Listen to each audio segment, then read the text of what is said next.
So here is the Nahargarden Kids Zone. ছোট plane আছে, এখানে বাচ্চারা এসা ঘুরতেছে। ভাই কয় টাকা লাগে এখানে উঠতে? আমার উঠাইবেন? হাম্বুয়া থাকা পারবো উঠাইবেন ভাই না? গেলে বাচ্চা গেলে কি বাড়ি খেয়ে কয় মিনিট দেন? কয় মিনিট? 3 মিনিট। একটু কনসিডার করে আমার উঠানো যায় না? কনসিডার নাই? এত নিষ্ঠুর কেন আপনি?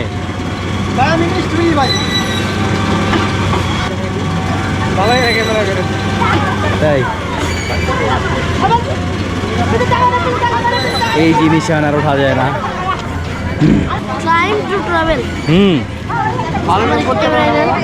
তোমার নাম কি? কোথা থেকে আসছো?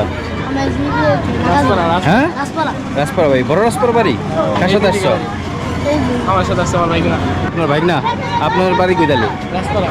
ও, আর ভাইগনার ঢাকা, আমার বাসা বেড়াতে আসছে। আচ্ছা আচ্ছা। আপনার নামটা? ফারহান চৌধুরী। ফারহান চৌধুরী। যাক, ওই যে ওনার ভাইগনারে নিয়ে নাহারগার্ডেনে বেড়াইতে আসছে। সো তুমি কি উঠছো এই রাইডে? উঠছো? তোমার উঠতে দেয় না? এই নামটা জানি কেমন? আমার তো মন যেতেছে আসলে উঠতে। ছোটোবেলায় এগুলো তো উঠতাম, কিন্তু এখন তো আসলে বয়স হয়ে গেছে বা ওয়েট বাইরে গেছে, এর জন্য উঠতে দেয় না। অনেক জিনিসটা মিস করা হয়। ও, এইখানের যে প্লেসটা বসার জায়গাটা ছিল সেটা আসলে সুন্দর একটা গাছ দিয়ে সাজানো হয়েছে। বাড়িগুলোকে ডেকোরেশন করা হয়েছে আগের মতো, তাই আরও সুন্দর করা হয়েছে। সো আমরা এখন দোতলায় যাব, দেখি দোতলা থেকে নাহারগার্ডেন কেমন লাগে। সো এখান থেকে একটা সিঁড়ি আছে, যাই।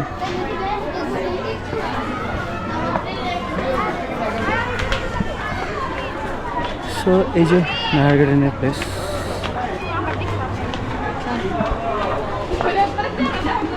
ওয়াও। সো বিকেলে স্নিগ্ধ বাতাসে নাহারগার্ডেনের অপরূপ একদম নিঃশব্দ। এই পাশে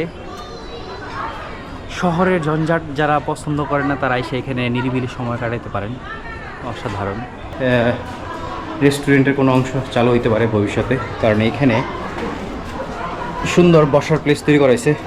মানে কাঠের গুঁড়ির আদলে, যদি এটা একটা সিমেন্টের তৈরি, বালি সিমেন্টের, এই কাইন্ড অফ টুম নাহারগার্ডেন। এখানে যারা আছে বসে খাবার খাইতেছে। এই রেস্টুরেন্টের হয়তো দোতলার অংশটা চালু হবে খুব শীঘ্রই। অদূর ভবিষ্যতে আসার চেষ্টা করব, যেখানে এখানে নতুন কী দেখা যায়। এগুলো আসলে রেস্টুরেন্টের এক্সটেনশন পার্ট। এখানে বসে বসে আপনার ফ্যামিলি ফ্রেন্ডদের সাথে বসে খাবার খেতে পারবেন। আর এখানে বসার প্লেস আছে। সো এখানে সবাই বসে, নির্মল পরিবেশ। আজকে আকাশের মেঘগুলাই অসাধারণ।